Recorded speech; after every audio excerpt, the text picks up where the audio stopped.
First Person is produced in cooperation with the Far East Broadcasting Company, who rejoice in the stories of changed lives through the power of Jesus Christ. Learn more at FEBC.org. All the things I've gone through, I figure that the good Lord's got more work for me, so if He gives me another day, I get to work. And what I say, I always kid, I say I have two bosses, the good Lord and my wife, and I listen to both of them every day, so it keeps me on track.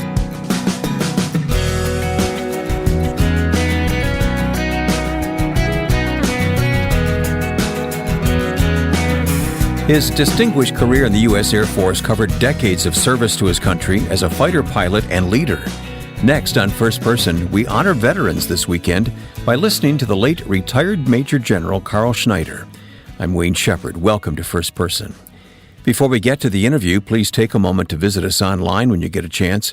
At firstpersoninterview.com, you'll find more about our guest, but you'll also find an archive of past programs you may have missed. Plus, you'll learn more about the Far East Broadcasting Company, which makes this program possible. There at the website, you can listen to Until All Have Heard, a podcast with Ed Cannon, president of FEBC. Go to febc.org.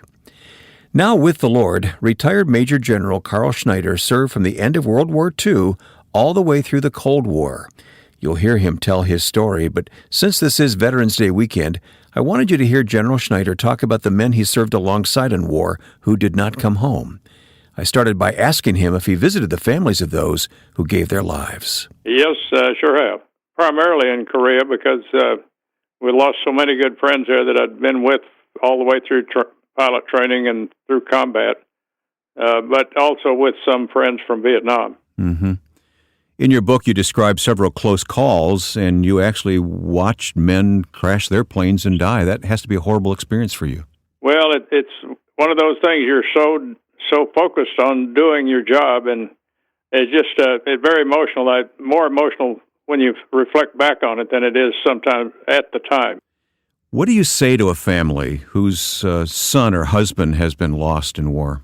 Well, I think the main thing is just tell them what the life was like, what their son was like when I knew him and in combat, and what a great person they were. We had a wonderful group of pilots in both wars, and just to build them up, let them know that their time was not in vain. And of course, in Korea, when I first came back, many folks didn't really care about the war, and they said it was not worth it. Now, when I give talks, I say, well, you asked 50 million South Koreans whether it was worth it or not. They're now living in freedom. So just try to be friends with them and stay in touch with them. I've maintained contact over many years with several of the families. Yeah, I understand you actually bonded with some of those families. I sure did. One in Florida, just like part of the family. One of the nieces just moved to Nashville, and I was over at their house for lunch. They gave me a birthday party, and they call me Uncle Carl, and I'm just like part of their regular family. Well, Carl, you went from enlisted private at the end of World War II to Major General in the Air Force, and we want to talk about that career. But it started in a cotton field, literally, in Texas. Is that right? Yes, that's right. And my brother and I hated that farm work except for driving a tractor, a car, or motorcycle, and riding horses. All the other was just pure drudgery, milking cows and chopping weeds. So we saw an old airplane come over one day and do acrobatics, and I turned to my brother and I said, that's what I'm going to do. I'm getting out of this cotton patch. So he ended up in the Air Force also. How old were you at the time? I don't know, somewhere around 9, 10, somewhere in that area. And when did you first fly in a plane then? I mean, 9 or 10, you weren't able to do much about it, but when did you start flying? No, I had never flown. I guess I had a short ride with my brother. He got a private license before I went in the Air Force, and I think I flew 1 or 2 flights with him in a Ronca Champion. But my first real flight was in a T6, a 650 horsepower engine, when I got into aviation cadets pilot training. Oh, boy, that's like a B-17 when I was a 19-year-old kid. That's jumping right into the fire from the frying pan, isn't it? That's right. That's amazing. Well, I know your path to becoming a fighter pilot didn't start with flying planes. How did it start? I wanted to serve my country. My mother and my dad had served in World War I, and as we were growing up, my mother always said, you boys going to serve your country. And so we just had that in our mind all the way. And so I went down to the recruiting office and told the old sergeant I wanted to be a fighter pilot. And he said, sign right here, son. We'll get you right in. Well, recruiting sergeants, I was a fish there, and they could sucker reel me in. Turned out pilot training wasn't even open. This was right after World War II. We had thousands of excess pilots. So I ended up going to basic training, then to a tech school up in Denver, and became an armament mechanic, and then was assigned to a B-29 unit, the one that had previously dropped the atomic bombs in Japan, and served there until I got orders later to pilot training. So when did this transition to pilot training begin, and how did that come about? I mean, did you have to convince someone? Well, I had to. They reopened aviation cadets, and so I was the first one. When I found out about it, I was the first one down at the office to sign up. I wanted to go into the aviation cadet program. At that time, you didn't need a college education. You just had to be a high school graduate, and I had 1 year of college and ran out of money. And so anyway, I had to take all the tests, which are pretty tough, physical, mental, emotional, and all the other things, and passed that and was assigned to Randolph Air Force Base, or Randolph Field it was called in San Antonio initially. But eventually you got to start flying planes. What was the first plane you flew? It was called the T-6, and it was a World War II airplane that was the advanced trainer in World War II. Air Force, in their wisdom, knew that we'd be going into jets, so they wanted to. We were an experimental class, first cadet class after World War II. So we started off in the advanced trainer at T-6, flew that for about 220 hours, and then our last 80 hours were in the P-51, which was the main combat fighter in World War II. So they really accelerated our training, and of course the washout rate was 60%. So not too many made it through. It was really a tough program, but it prepared us well for the speed and so forth of jet aircraft after we graduated. Yeah, I think most Americans, when we think about World War II fighter planes, we think of the P-51, don't we? Yes, that was one of the main aircraft, mainly in Europe, and then, of course, later in Japan. They used to fly long-range missions all the way to Japan from the islands in the Pacific to escort the B-29. So it was a main fighter. The P-51 and the P-47 were the two main tactical fighters in World War II. Now, when you joined up, this is actually pre-Air Force, isn't it? 1 year before we became the U.S. Air Force. It was still the Army Air Force when I went in, and we got commissioned. We still wore the old Army pinks and greens, they called them, uniform, and then transitioned to the blue uniform after we became a separate service on 18 September 1947. My goodness, so you're actually part of history. That's remarkable. It really is. Well, I'm technically a World War II veteran because I went in. The official end of World War II, official end, was 31 December 1946, a year and a half after peace treaty was signed the surrender was signed in Tokyo Bay. It took a year and a half to demobilize 16 million men and dispose of all the equipment, aircraft, tanks that were scattered all over the world. We had Italian, Japanese, and German prisoners working on farms all over the United States. They had to be returned home. Many thousands of war brides that soldiers had wed overseas, they had a right to come home. So it took a year and a half to sort it all out. Anyway, I enlisted on 18 September 1946, so I'm officially a World War II veteran. So it started with World War II, and it went all the way through the Cold War then, your career. Well, I set on nuclear targets in Europe. We set on targets and fighters in Europe for 30 years. The bombers got all the credit, but most folks don't know we were really kamikaze pilots. At the war had started with Russia, we were prepared to fly nuclear weapons into Eastern Europe, and you had enough fuel to deliver a nuclear weapon, and that's it, and bail out. You were never coming home. So people say they make a big deal about the Japanese kamikaze pilots, but we were kamikaze pilots for 30 years in jet fighters in Europe and the Pacific. Was it difficult to make the transition from a prop-driven plane to the jet fighter? No, it's a piece of cake for me. I saw the jet in the morning and went read a little manual on it, what's the takeoff speed and so forth, and the ops officer took me out the airplane afternoon and gave me a pre-flight and told me to get in the cockpit, and had shooting helmet. Well, I borrowed his helmet, I guess, because we didn't have jet helmets at that time. And got in the cockpit, and he said, "You know how to start it?" And I said, "Well, I think I remember what I read it this morning." He said, "Well, I'll start it." So he reached in and started the airplane. Next thing I knew, he hit me on the shoulder and said, "Go fly," and pulled the ladder down and walked back in operation. So I took off, and I said, "This is a piece of cake." After the P-51, it nose wheel landing gear, or nose wheel gear, and centerline thrust, which was a real problem with the P-51 because it had so much power and so forth. But anyway, it was a piece of cake. I went up, did acrobatics, came in and shot landings and walked in operation. And the ops officer said, "Oh, you survived." And those were the days, and if you killed yourself, you weren't any good anyway. Just get rid of them in a hurry. It's a pretty brutal way to do it. Yeah, you make it sound so easy, but it had to be really quite a task. And times are different now, I bet, aren't they? Absolutely. My grandson's a captain in the Air Force in F-15s, and it's taken almost, I think, 3 years to be fully combat ready.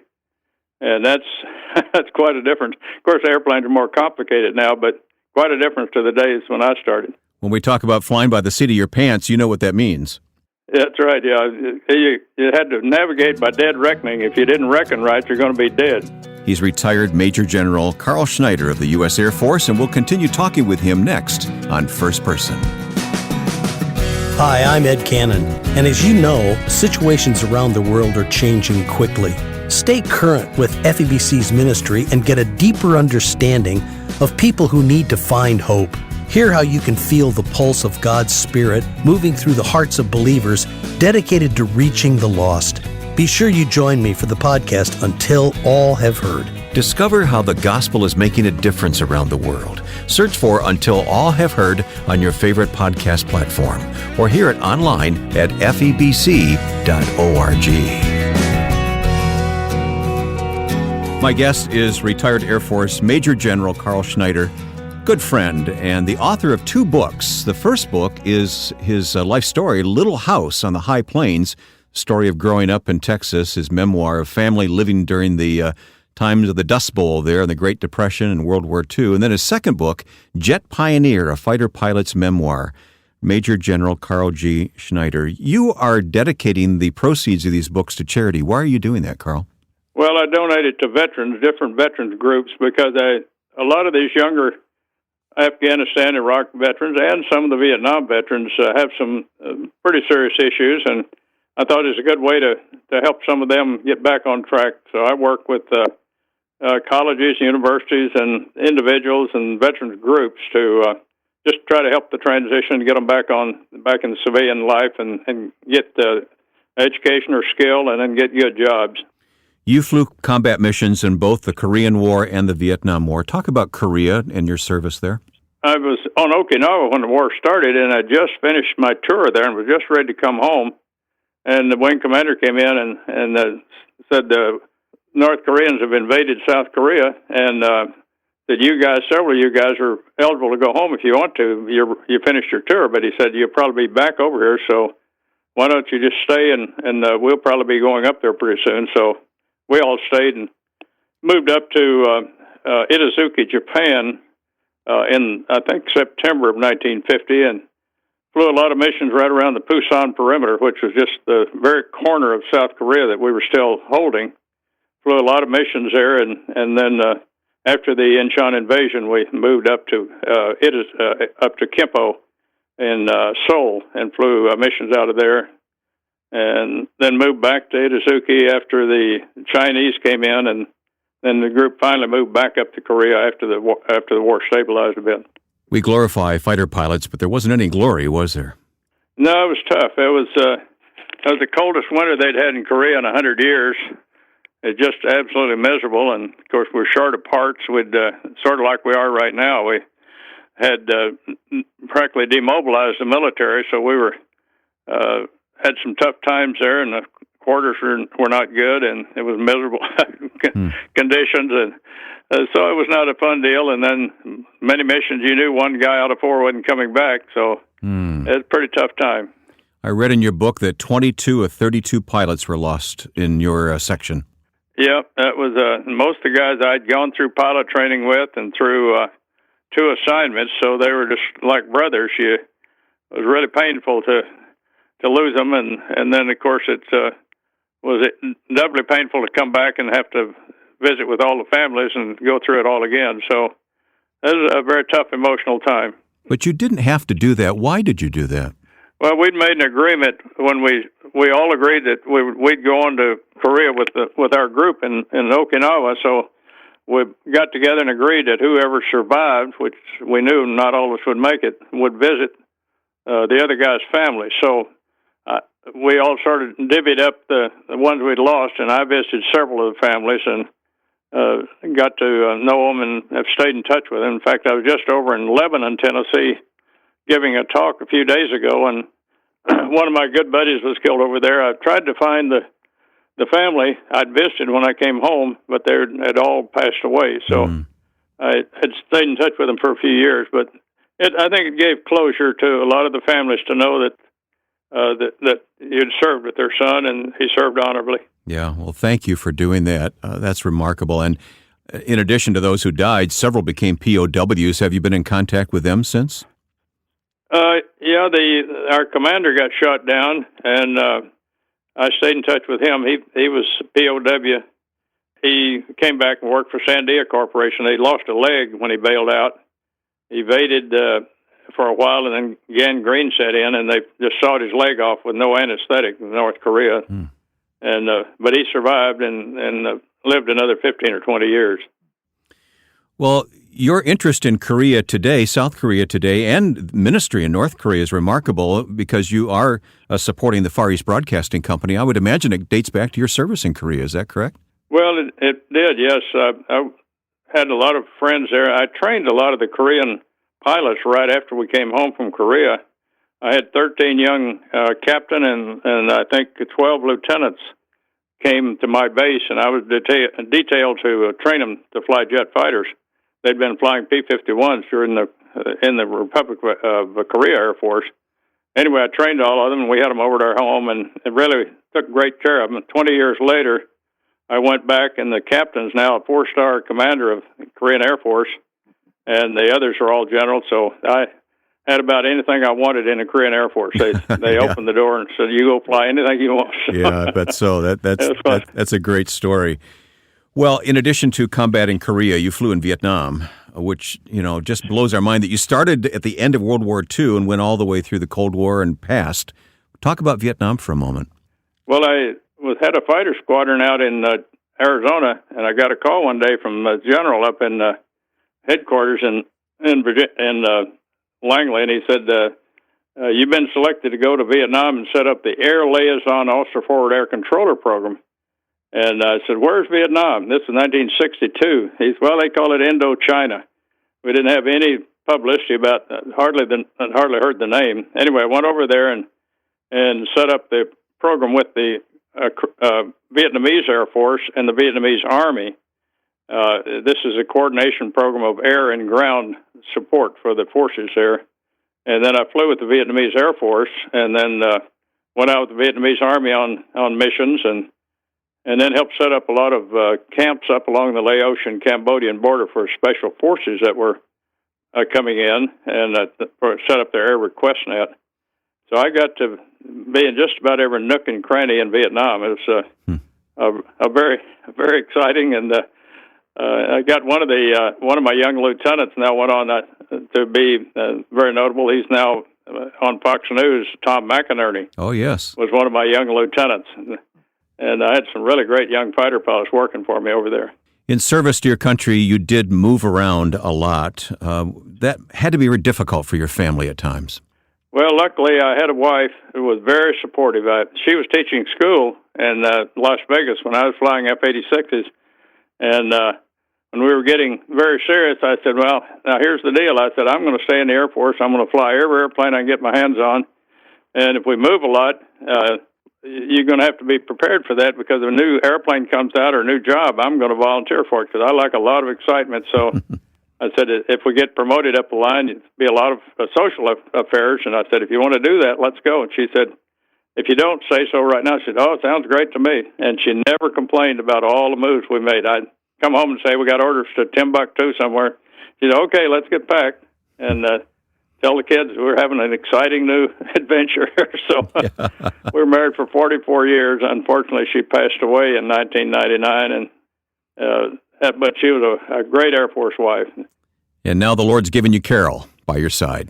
I met a few months later. I met a beautiful young lady, and we dated for 2 years. And I went over to her house for dinner one night and went home and looked over my checklist there. And I can expand on that later. But I said, why don't we just fly to Hawaii tomorrow and get married on a beach at sunset?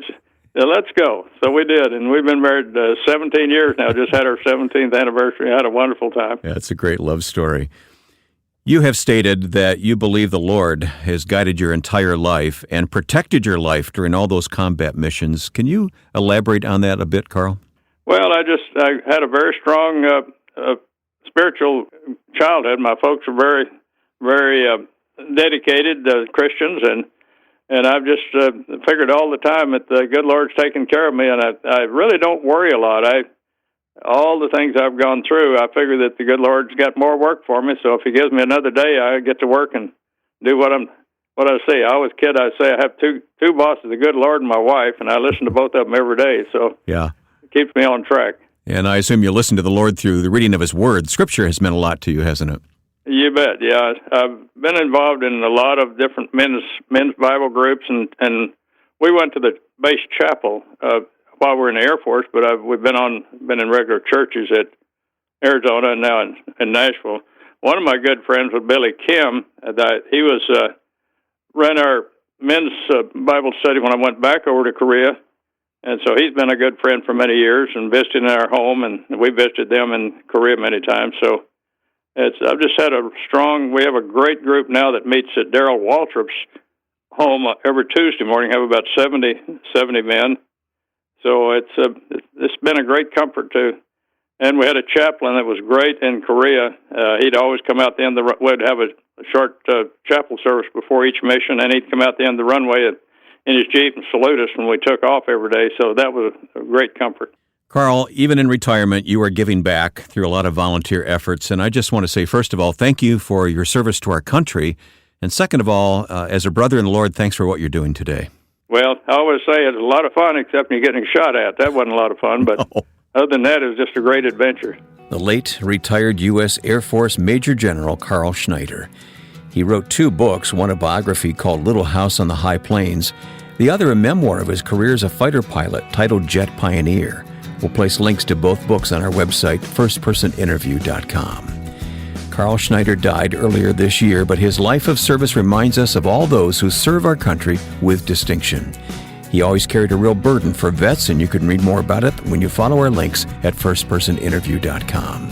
Don't forget that you can find us at facebook.com/firstpersoninterview, where you can both leave comments and read what others are saying. That's facebook.com/firstpersoninterview. And a special word of thanks to the Far East Broadcasting Company, a ministry that General Schneider loved, by the way, for making this first-person interview possible. Learn more about the ministry of the Far East Broadcasting Company at FEBC.org. Now, with thanks to my friend and producer Joe Carlson, I'm Wayne Shepherd. Join us again for First Person.